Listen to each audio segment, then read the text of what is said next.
नमस्कार दोस्तों, मैं वैभव हंसराज आपका स्वागत करता हूं लक्ष्य ट्यूटोरियल के ऑनलाइन चैनल पे। दोस्तों, हम लोग तीसरे चैप्टर में सारे टॉपिक क्लोज कर चुके थे। आज हम लोग और आगे आने वाले सेशन में हम लोग इसी चैप्टर के न्यूमेरिकल्स पे बात करेंगे। ठीक है, अब देखिए पहला क्वेश्चन जो है उसमें बोल रहे हैं दो सदिश हैं u और v। ठीक है, इनका परिणामी जो है वो u पर अभिलंबवत है। अब इसको मैंने डायग्राम में बनाया, पहले ये बनाया u, ये बनाया v। इनको मैंने जानबूझकर ऐसा बनाया है क्योंकि ध्यान दीजिएगा दोस्तों, क्वेश्चन में कह रहा है जो परिणामी आएगा वो u पर अभिलंबवत होना चाहिए। यानी परिणामी ये जो मैंने बनाया है डॉटेड लाइन से, ये परिणामी है किसका, u और v का, और इनके बीच का ये एंगल है 90। ठीक है, और 90 का एंगल मतलब लंब। ठीक, ओके। अब देखिए, तथा इनका परिणामी सदिश v के परिमाण का आधा है। इनका जो परिणामी सदिश है वो v के परिमाण का आधा है। तो यहाँ पे देखिए मैंने पहले तो लिखा है कि vector r is equal to vector u plus vector v। ठीक है, u और v का रिजल्टेंट है। इतनी बात समझ में आ गई। फिर कह रहा है इनके परिणामी जो है, इसका जो परिणामी है, ठीक है, वो सदिश के परिमाण का आधा है। यानी कि वेक्टर r का मॉडुलस जो है वो वेक्टर v के मॉडुलस का हाफ है। सिंपल। ठीक, तो आपको u और v के बीच का एंगल निकालना है। ठीक, ओके।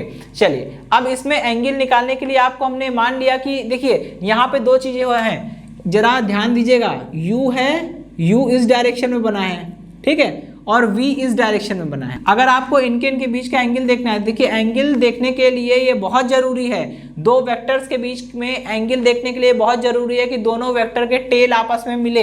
दोनों वेक्टर के टेल मिलाना है तो क्या करेंगे, v को मान लीजिए हमने ऐसे ही रहने दिया, u को उठा के यहाँ प्लेस कर दीजिए, तो u को उठा के यहाँ रख देंगे, कुछ ऐसा बन जाएगा। ठीक है, ये हो गया आपका u, वो है v। अब देखिए u और v के बीच का एंगल ये कितना है, यही एंगल। अच्छा, ऐसे समझिए, ये पहले u इस डायरेक्शन में था, ठीक है, u इस डायरेक्शन में था, और यही एंगल तो मैंने वहाँ थीटा बनाया है, लेकिन वास्तव में एंगल वो नहीं है। एंगल u और v के बीच का एंगल ये है, ठीक है, जिसे हम लोग बोलेंगे 180 माइनस थीटा।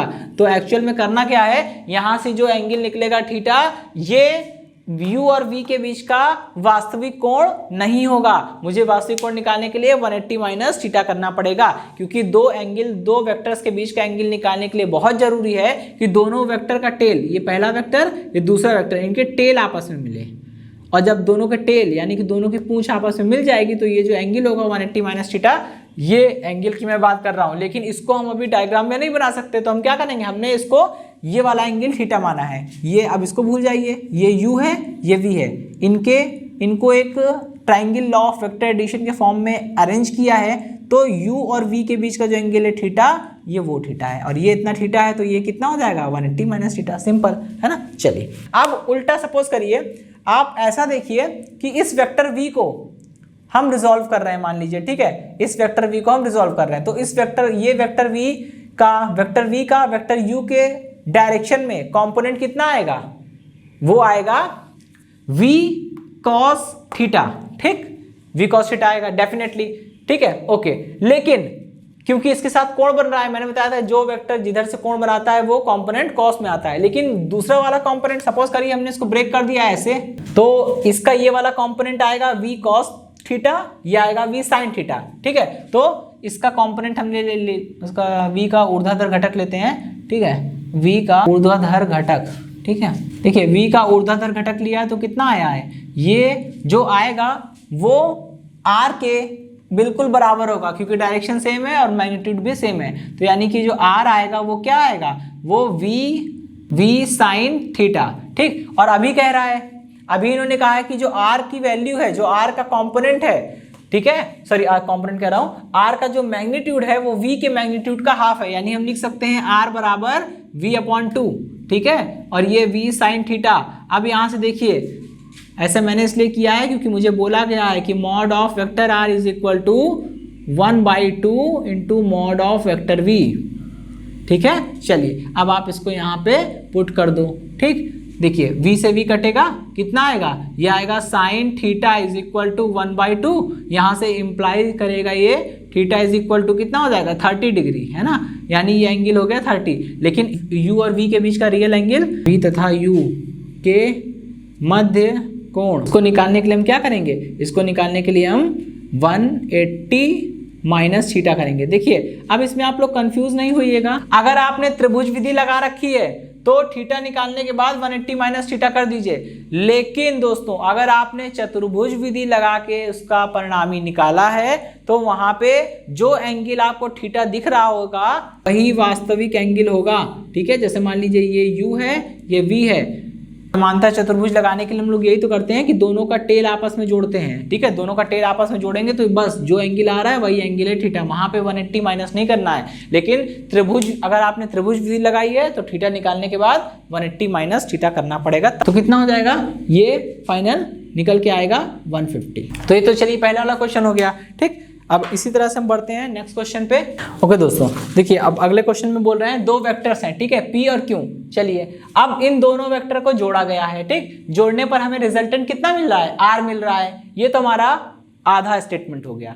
अब इसके बाद क्या बोल रहे हैं, इसके बाद बोल रहे हैं कि यदि हमने क्या किया, थोड़ा सा खुरापात करें, हम P को तो चेंज नहीं कर रहे हैं, बस Q की डायरेक्शन को हम पलट दे रहे हैं। और जब हम Q की डायरेक्शन को पलट दे रहे हैं, ठीक है, तो उनका परिणामी कितना हो जा रहा है, S हो जा रहा है। तो आपको सिद्ध करना है कि R square plus S square is equal to 2 times या twice of P square plus Q square. ठीक है, चलिए अब इसका हम लोग देखते हैं। अभी आपको पता है दोस्तों कि समांतर चतुर्भुज विधि अगर हम लोग लगाएं तो दो सदिशों को जोड़कर परिणामी कितना आएगा वो हमें पता है। ठीक, तो लिखेंगे समांतर चतुर्भुज विधि से, सदिशों को जोड़ने की समांतर चतुर्भुज विधि से। भाई दो सदिशों का परिणामी जो होता है R स्क्वायर, उसका मान कितना होता है, उसका मान होता है पहले सदिश के परिमाण के स्क्वायर, यानी पहला सदिश है P, उसके परिमाण का स्क्वायर कर दिया, P स्क्वायर हो गया। ठीक है, मैंने बताया था किसी भी सदिश का, जैसे मान लीजिए वेक्टर Q है, इसका आपको परिमाण लिखना है। दो तरीके होते हैं दोस्तों, पहला तो आप ऐसे लिखो, परिमाण लिखना है ना, पहले तो आप ऐसे लिखो, या तो आप Q लिख दो तो भी समझ जाएंगे टीचर कि आपने वेक्टर नहीं लगाया, मतलब आप परिमाण के बारे में बात कर रहे हैं। और या तो आप इस तरह से लिखिए कि वेक्टर लगाइए और साइड में दो लाइन खींच दीजिए। ये दो लाइन जो खींचा है इसे पढ़ते हैं मॉड, इसे बोलते हैं मॉड, मॉड ऑफ Q। ठीक है, चलिए तो यहाँ पे मैं बिना एरो के लिख रहा हूं। ठीक है, तो दो सदिश P और Q को जोड़ने पर जो परिणामी आएगा, परिणामी का स्क्वायर इज इक्वल टू पहले वेक्टर के मॉड का स्क्वायर प्लस दूसरे वेक्टर के मैग्नीट्यूड यानी मॉड का square plus 2 times first vector का मॉड इंटू सेकेंड वेक्टर का मॉड इंटू में दोनों के बीच का एंगल। हमने मान लिया दोनों के बीच का एंगल भैया कितना है, थीटा है। अब ये इक्वेशन नंबर 1, यदि Q की दिशा को उलट दिया जाए। देखिए जब दिशा आप पलट रहे हैं इसका मतलब क्या है, जब आप दिशा पलटेंगे तो वेक्टर Q जो है वो चेंज हो जाएगा किसमें, वेक्टर Q चेंज हो जाएगा माइनस वेक्टर Q में। ठीक है, तो करना कुछ नहीं है दोस्तों, बस आपको इतना काम करना है, Q की जगह पे माइनस Q रख दीजिए समीकरण 1 में। ठीक है, और ये बोल रहे हैं कि अब परिणामी R नहीं रहा, परिणामी बन के S हो गया है। तो दो चेंजेस करने पड़ेंगे, पहले परिणामी R था, अब हमारा परिणामी कितना हो जा रहा है, S हो जा रहा है। तो अब परिणामी की जगह S लिखेंगे, यानी R की जगह आप कौन ले लेगा, S ले लेगा। ठीक है, पहला वेक्टर का मॉड यानी P स्क्वायर, दूसरे वेक्टर का मॉड, दूसरा वेक्टर है हमारा माइनस Q। ठीक है, मैंने बोला था ना Q की जगह पे क्या रखेंगे, अब माइनस Q रखेंगे, तो ये हो गया हमारा माइनस Q। ठीक है, ओके, प्लस पहला 2, फिर P की जगह पे P और Q की जगह पे कितना हो जाएगा माइनस Q, और ये बन जाएगा कॉस थीटा। ठीक है, इसको जरा सा और सॉल्व कर लीजिए, कितना हो जाएगा, S square is equal to P square देखिए माइनस है लेकिन क्या फर्क पड़ता है, स्क्वायर है ना तो फिर से प्लस हो जाएगा। ठीक है, ये हो जाएगा Q square minus 2PQ cos theta, equation number 2। अब समीकरण 1 और 2 को जोड़ दीजिए। ठीक है, समीकरण 1 प्लस समीकरण 2। ठीक है, अब जरा ध्यान दीजिए, समीकरण 1 और 2 को जोड़ेंगे तो लेफ्ट हैंड साइड क्या है, लेफ्ट हैंड साइड जो मिलेगा उसको लेफ्ट हैंड साइड लिखिए। R स्क्वायर मिल रहा है यहाँ से, और यहाँ लेफ्ट हैंड साइड क्या लिखा है, S स्क्वायर, तो R square plus S square, इतना तो भाई जोड़ लिया। ठीक है, अब इक्वलिटी का साइन लगाया, इक्वलिटी साइन के राइट हैंड साइड कितना है, P स्क्वायर मिलके 2P स्क्वायर।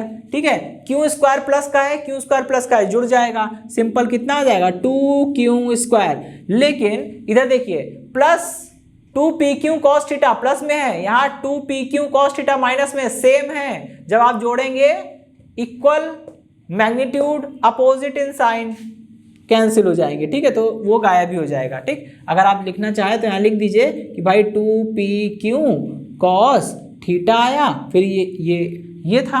अब इसको लिख लो आप, ठीक है, 2PQ cos थीटा। इतनी बात समझ में आ गई। ये दोनों देखिए कट जा रहे हैं, ठीक। कितना बचेगा, ये आ जाएगा r² plus s² is equal to 2 common ले लीजिए, ठीक है, कितना बचेगा p² प्लस q², ठीक है। ओके, तो ये जो था इतना आपको प्रूफ करना था, ठीक। चलिए ये क्वेश्चन भी हो गया। अब देखिए, अब हम लोग बढ़ते हैं दोस्तों अगले क्वेश्चन की ओर। अब देखिए दोस्तों, इसमें क्या है, हमको दो वेक्टर दे रखे हैं, ठीक है, ए और बी, उनके परिमाणों का गुणनफल दे रखा है। अच्छा, जैसे मान लीजिए हमने दो वेक्टर लिए, पहला वेक्टर लिया ए, वेक्टर ए, ठीक है, और दूसरा वेक्टर लिया हमने वेक्टर बी। अब वेक्टर ए का परिमाण मतलब ए और बी, वेक्टर बी का परिमाण मतलब बी, तो इनके परिमाणों का गुणनफल दे रखा है, यानी a इंटू बी करने पर कितना आएगा, a इंटू बी करने पर आएगा 12, ये कहना चाह रहे हैं ये, ठीक है। अच्छा, और इनका अदिश गुणनफल दिया है आपको, मतलब आपको क्या क्या दिया है, आपको दिया है ए बी बराबर 12 आना है, बोल रहे हैं, ठीक है, 12 आएगा, ठीक। और ए बी का अदिश गुणनफल यानी a.b इज इक्वल टू कितना आ रहा है, 6√3, ठीक है। इतनी बात समझ में आ गई। और बोल रहे हैं ए और बी के मध्य कोण ज्ञात कीजिए। a.b जो होता है हमारा, वो डेफिनेशन क्या कहती है, a.b बराबर आएगा ab cos थीटा, ठीक है, जहां थीटा क्या है, दोनों के बीच का कोण, सिंपल। तो cos theta is equal to हो जाएगा a.b अपॉन में ab, ठीक है। a.b कितना है, a.b हमें दे रखा है 6√3, ठीक है, तो यहाँ पे पुट कर दीजिए, cos theta is equal to ये हो जाएगा 6√3, ठीक, अपॉन में A B, A into B कर कितना आना चाहिए, 12 आएगा बोल रहा है, ठीक है। इसको आप थोड़ा सा फर्दर सॉल्व करो, कितना हो जाएगा, ये हो जाएगा cos theta is equal to ये हो जाएगा √3 अपॉन में 2, ठीक। ओके, अब cos theta is equal to √3/2, इसका मतलब क्या हुआ, इसका मतलब हुआ कि थीटा इज इक्वल टू कितना आ जाएगा, ये आ जाएगा 30 डिग्री, ठीक है, क्योंकि cos 30 डिग्री की वैल्यू होती है इतनी, तो ये 30 डिग्री आ गया। यानी कि दोनों वेक्टर्स के बीच का एंगल ही तो होता है थीटा, और दोनों वेक्टर के बीच का एंगल पूछ रहा था, वो आ गया आपका थीटा। इतनी बात समझ में आ गई। अब देखिए, बोल रहा है अदिश गुणनफल शून्य कब होगा। आप खुद सोचिए, अदिश गुणनफल की परिभाषा क्या होती है, अदिश गुणनफल की परिभाषा होती है a.b is equal to ab cos theta, ठीक है। अब देखिए, a.b 0 होने के लिए क्या होना चाहिए, a.b मान लिया हमने, a.b कितना आएगा 0, क्योंकि पूछ रहा है ना अदिश गुणनफल शून्य कब होगा। हम ठीक है, हम देखते हैं, a.b की जगह पे हमने 0 लिख दिया, यानी a और b का अदिश गुणनफल 0 आ रहा है। चलिए ये हो गया, ये आया ab cos थीटा को हम एज इट इज लिख देंगे। अब देखिए, आपको पता है दोस्तों, ab cos थीटा बराबर 0 तभी आ सकता है, केवल 3 चांस हैं। पहला चांस मॉड ऑफ a 0 हो, ऐसा नहीं है, मॉड ऑफ a अगर सपोज करिए मॉड ऑफ a 0 अगर हो जाएगा तो वो वेक्टर 0 वेक्टर हो जाएगा, ठीक है। तो ना तो मॉड ऑफ वेक्टर a यानी मैग्नीट्यूड a का मैग्नीट्यूड 0 हो, ऐसा पॉसिबल यहाँ पे नहीं है, ठीक है। b का मैग्नीट्यूड 0 हो, ऐसा भी पॉसिबल नहीं है, क्योंकि अगर a और b दोनों में से कोई भी 0 होता तो 12 कैसे आता, 0 आ जाता ना। केवल ले दे के क्या बच रहा है, ले दे के केवल एक चीज बचती है कि cos theta is equal to 0/ab हो जाए, मतलब 0 हो जाए। और cos थीटा अगर 0 होगा, इसका मतलब क्या होगा कि थीटा 90 होना चाहिए। यानी कि मतलब ये पूछना चाह रहे थे इसी क्वेश्चन में कि क्या हम इन्हीं दोनों वेक्टर्स को लेके कुछ ऐसा कर सकते हैं कि अदिश गुणनफल 0 आ जाए। यस, कर सकते हैं। वो क्या करना पड़ेगा, दोनों वेक्टर को एक दूसरे के परपेंडिकुलर रखना पड़ेगा। वैसे भी जब मैंने आपको अदिश गुणनफल के बारे में बताया था तो मैंने आपको वहां पे ये चीज नोट कराई थी कि ध्यान रखिएगा, अगर कभी भी आपको प्रूफ करने को कहेगा कि दो वेक्टर हम दे रहे हैं, प्रूफ करिए ये परपेंडिकुलर हैं, ये लंबवत हैं, तो आपको करना कुछ नहीं है, आपको a.b निकाल के 0 दिखा देना है। क्योंकि अगर a.b 0 हो रहा है और ना तो मैग्नीट्यूड ऑफ वेक्टर a, ना तो a का परिमाण 0 है, ना तो b का परिमाण 0 है, इसका मतलब थीटा 90 है। क्योंकि अगर a का परिमाण 0 नहीं है, b का परिमाण 0 नहीं है, तो केवल cos थीटा ही तो 0 होगा, तभी तो सब मिलकर 0 हो रहा है। और cos थीटा 0 मतलब थीटा इक्वल 90। तो ये हमारा यहाँ पे तीसरा क्वेश्चन समाप्त होता है। चलिए हम लोग अगले क्वेश्चन की ओर बढ़ते हैं। अगले क्वेश्चन में क्या बोल रहे हैं, बोल रहे हैं दो वेक्टर हैं, ठीक है, a और b। इतनी बात समझ में आ गई, ठीक है। अब कह रहे हैं वो इस प्रकार हैं कि एक बार हमने a और b को जोड़ा, ठीक है, और जोड़ने पर जो आया उसका मॉड निकाल लिया, मतलब उसका मैग्नीट्यूड ले लिया, उसका परिमाण ले लिया। फिर हमने क्या किया, उन्हीं दोनों वेक्टर को माइनस किया, a माइनस b किया। अब आपको पता है ना, दो वेक्टर को आप चाहे जोड़े चाहे घटाएं, आएगा वेक्टर ही। तो जोड़ने पर जो वेक्टर आ रहा है उसका मॉड और घटाने पर जो वेक्टर आ रहा है उसका मॉड, दोनों का मॉड इक्वल है, यानी दोनों के परिमाण इक्वल है। फिर कह रहा है तो सिद्ध कीजिए कि ए और बी परस्पर लंबवत है। ठीक है, अब इसके लिए आपको करना क्या है, सबसे पहले आप देखिए, बहुत ही अच्छा क्वेश्चन है ये। ठीक है, ए और बी, और इजी है, थोड़ा सा हल्का सा आपको दिमाग लगाना है, इजी है। ठीक है, इस तरह के क्वेश्चन आते हैं, आ सकते हैं आपके एग्जाम में भी और आगे भी मिलेगा आपको, कहीं एंट्रेंस एग्जाम देंगे तो। ठीक है, चलिए a प्लस बी और ये a माइनस बी, इतना आपको दे रखा है। ठीक, अब जब इतना दे रखा है तो मैं ये कर सकता हूं ना कि हमने कर दिया कि a प्लस बी का मॉड, इतना तो हमको दिया ही हुआ है कि a प्लस बी का मॉड जो है वो a माइनस बी के मॉड के बराबर है। इतनी चीज तो हमें दी है, जब बराबर है तो हम स्क्वायर कर रहे हैं दोनों तरफ तो कर सकते हैं। वैसे भी आपको पता होगा वेक्टर जो है उसके पास डायरेक्शन होती है लेकिन उसके मॉड के पास डायरेक्शन नहीं होती है। इसके पास डायरेक्शन नहीं है, इसके पास डायरेक्शन नहीं है, दोनों डायरेक्शन लेस हैं, केवल एक संख्या है, मैग्नीट्यूड है, स्क्वायर कर रहे हैं दोनों तरफ तो कर दिया, क्या दिक्कत है। और अभी आपको दोस्तों एक चीज पढ़ी होगी आपने, सदिशों के सदिश गुणनफल में आपने पढ़ा होगा, अगर सदिशों के अदिश गुणनफल में यानी डॉट प्रोडक्ट में आपने पढ़ा होगा कि अगर a डॉट a करते हैं तो कितना आता है, a स्क्वायर आता है। यानी a स्क्वायर का मतलब क्या हुआ, a स्क्वायर का मतलब हुआ वेक्टर a के मॉड का स्क्वायर, यही मतलब तो हुआ, वेक्टर a के मॉड का स्क्वायर। बस यही चीज मुझे लेकर आगे चलनी है।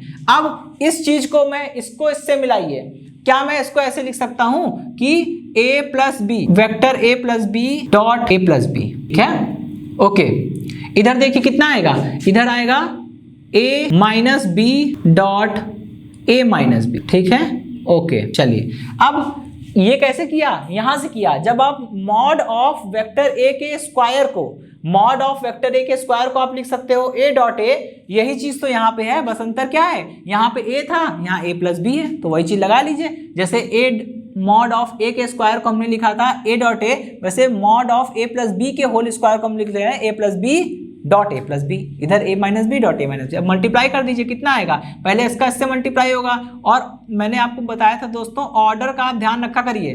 ठीक है, अच्छी आदत डालिए, ऑर्डर से लिखिए, जो आगे है उसको इससे, देखिए यहाँ पे इसको इससे मल्टीप्लाई किया, हालांकि दोनों एक ही हैं, दोनों a हैं तो कोई फर्क नहीं पड़ रहा है। ठीक, ओके, थोड़ा नीचे लिख दे रहा हूं मैं। ठीक है, vector a dot vector a, ठीक, ये इसका इससे मल्टीप्लाई हुआ, अब इसको इसका इससे मल्टीप्लाई हो रहा है। देखिए a जा रहा है b के पास, a पहले है तो हम लिखेंगे a आगे लिखेंगे, b बाद में लिखेंगे। ठीक है, ऑर्डर जिस ऑर्डर में हो उसी ऑर्डर में लिखने की आदत डालिए, नहीं तो क्रॉस में दिक्कत आएगी, डॉट में तो चल जाएगा, क्रॉस में दिक्कत आएगी। ठीक है, अब देखिए b को a से गुणा कर रहे हैं तो b a के पास जा रहा है, तो पहले हम यहाँ पे b लिखेंगे फिर a लिखेंगे, b डॉट a बनेगा ये। ठीक है, चलिए अब देखिए b और b का मल्टीप्लाई होगा तो ये हो जाएगा b डॉट b।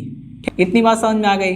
ठीक, इसी तरह से राइट हैंड साइड आ जाइए, a का a से मल्टीप्लाई करिए, कितना आएगा a डॉट a। ठीक, ओके, और यहाँ देखिए, और a का b से मल्टीप्लाई होगा लेकिन ये माइनस में बनेगा a डॉट b। ठीक है, ओके, और देखिए फिर b का a से करिए, कितना होगा, माइनस का b डॉट a, माइनस का b डॉट a, इसका इससे मल्टीप्लाई करें, कितना आएगा, प्लस का b डॉट b। ठीक है, ओके, अब देखिए इतना हो गया। अब मैंने सिंपल मल्टीप्लाई किया और जो जिस ऑर्डर में था उसका लिखा, पहले a का a से, फिर a का b से, तो पहले a बाद में b, फिर b का a से तो पहले b बाद में a, फिर b का b से b डॉट b। ठीक है, इस तरह से a डॉट a, फिर a का b से a b, फिर b का a से, लेकिन ध्यान रखिएगा यहाँ पे a प्लस का है, b माइनस का है, इसलिए यहाँ माइनस, यहाँ b माइनस का है, a प्लस का है तो माइनस का b है, और फिर b और b माइनस माइनस प्लस। ठीक है, अब देखिए a डॉट a मिलके क्या बन जाएगा, a स्क्वायर बन जाएगा, तो ये बन गया a स्क्वायर। ठीक है, इसी तरह से देखिए यहाँ पे a डॉट b को हम ऐसे ही छोड़ देंगे। ठीक है, a डॉट b को हमने ऐसे लिख दिया, और इधर आइए b डॉट a, आपको पता है ना कि a डॉट b और b डॉट a बराबर होते हैं, क्योंकि ये गुण होता है, ये अदिश गुणनफल का गुण होता है, a डॉट b बराबर b डॉट a। ठीक, चलिए इतनी बात समझ में आ गई। ठीक, ओके, इसी का हम यहाँ पे यूज करने वाले हैं, a डॉट b।